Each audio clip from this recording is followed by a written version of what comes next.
Good morning guys.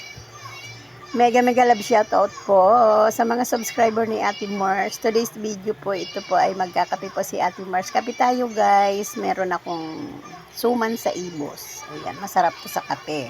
Ayan yung black coffee ko, kalahati na lang. Tsaka meron tayo guys, lugaw na beef.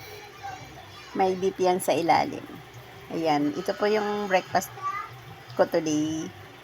Ayan, breakfast po tayo. Good morning po.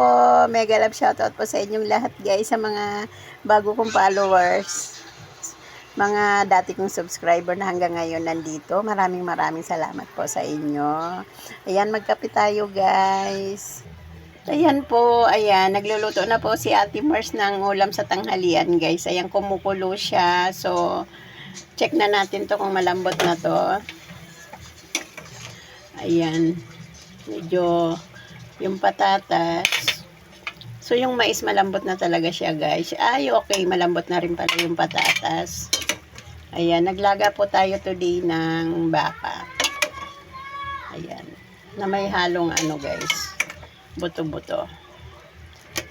Ayan, nilagyan natin siya ng mais.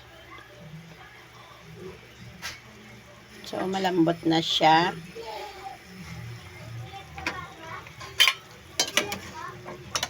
Malambot na yung mais. Nalagyan na natin ng paminta to. So, lagyan na natin ng ano pa, powder na paminta. Mahilig sa paminta si Ate Mars. Ayan, ang ating ulam sa tanghalian today. Nilagang baka po. Nakaugalian ko na guys, pag linggo, naglalaga ako ng baka. So, dahil yung sili natin, yung tira-tira lang dito, ayan, lagay na natin. Ayan, nahahatsin ako.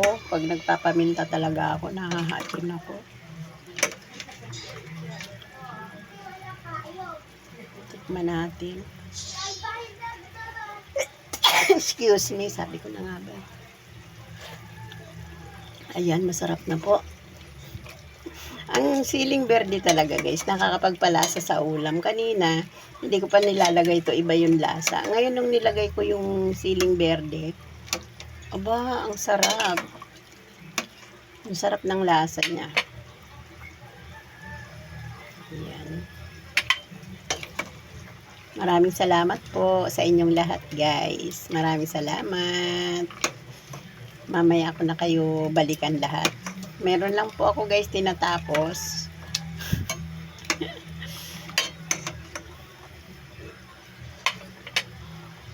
So dahil ano na siya, malambot na, lagay na natin yung gulay.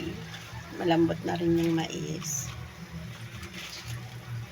Siguro baka ulam na namin to hanggang tanghalian. Ay, tanghalian, hapunan. Kasi tatlo lang po kami dito sa bahay.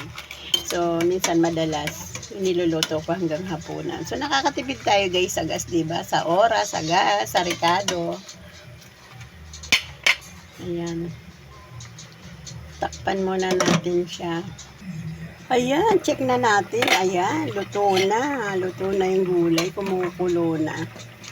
So, wag na natin masyadong patagalin kasi maluluto masyado yung gulay. Ayan, maraming salamat po sa inyong lahat guys. Thank you so much. Happy blessed Sunday everyone.